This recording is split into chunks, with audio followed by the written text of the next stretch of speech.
Visualize, if you will, a monolithic sphere of immense density, weighing no less than 1,000 pounds, suspended in the void.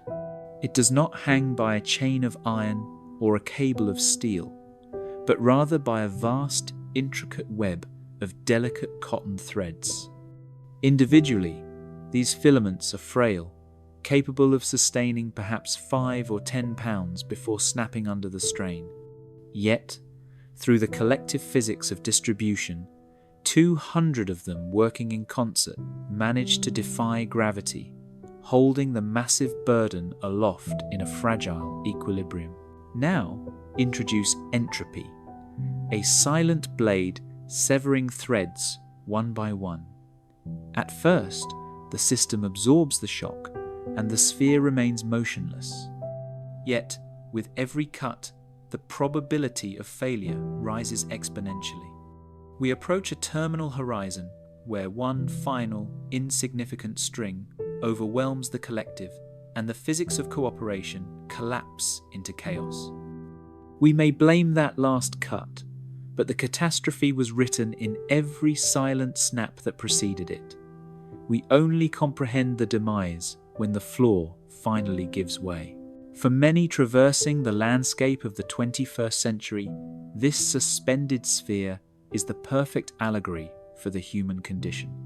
It feels as though we are living in a suspended state of precarious grace, frantically cutting threads to fuel our immediate desires, while simultaneously scrambling to weave new ones to prevent the sky from falling. It is a collective anxiety, a silent prayer whispered by billions. Let the center hold. Let the line remain unbroken.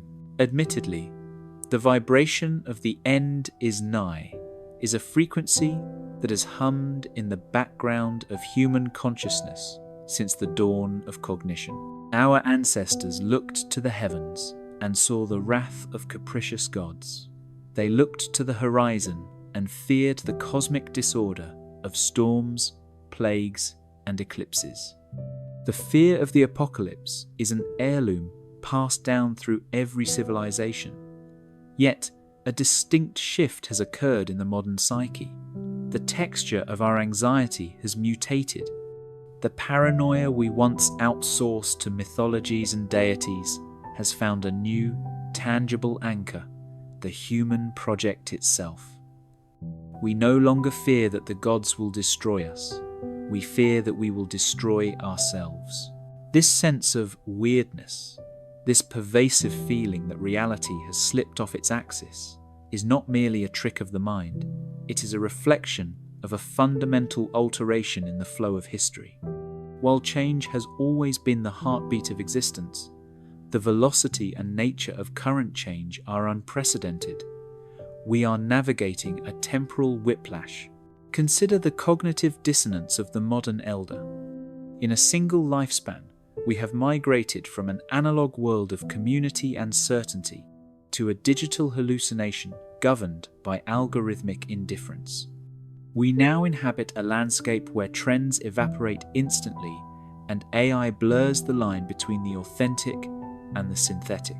Our childhoods belong to a different anthropological era. We are immigrants in time, struggling to learn the language of a future that arrived before we were ready. This disorientation breeds a specific strain of cynicism. To understand this, we can look to the framework provided by political scientist Brian Klaas, who identifies a radical inversion in the dynamics of stability.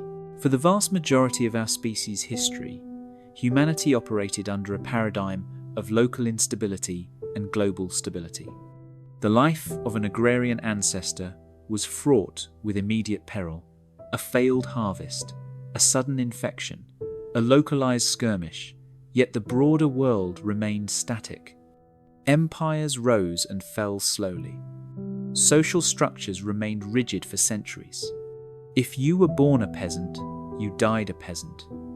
And the world your grandchildren inherited looked largely like the one you departed.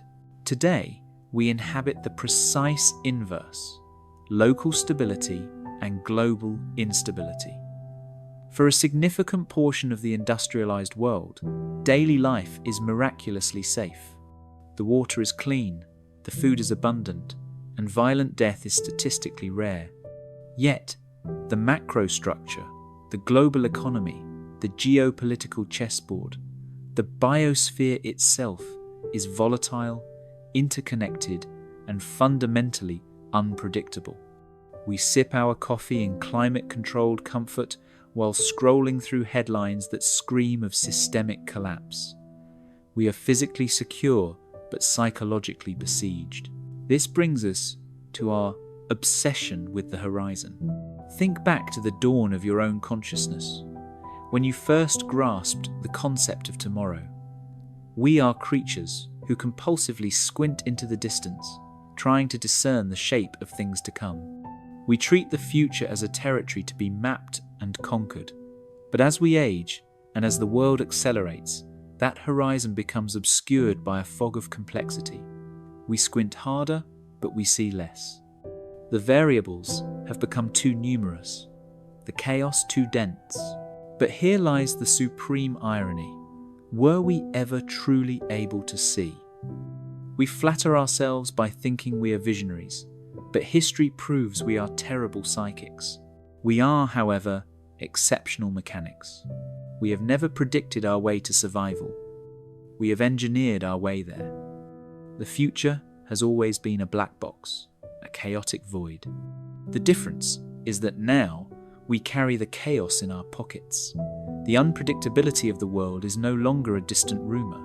It is a 24-hour live stream beamed directly into our retinas. We are not just living through history. We are watching the raw, unedited footage of it, and it feels overwhelming. In this fog of uncertainty, cynicism becomes a seductive shelter. It is easy to look at the nuclear stockpiles, the unraveling ecosystems, the widening chasm of inequality, and the hypnotic toxicity of digital life, and conclude that the experiment has failed. These dangers are real, potent, and existential. We are, as a species, akin to teenagers who have found the keys to the family car and a bottle of whiskey. We are reckless, self-aggrandizing, and dangerously powerful. But the teenager is not destined to crash. If they survive their own adolescence, they may yet mature into wisdom. The future is not a pre-written screenplay of doom, nor is it a guaranteed utopia. It is a physical space that is currently under construction.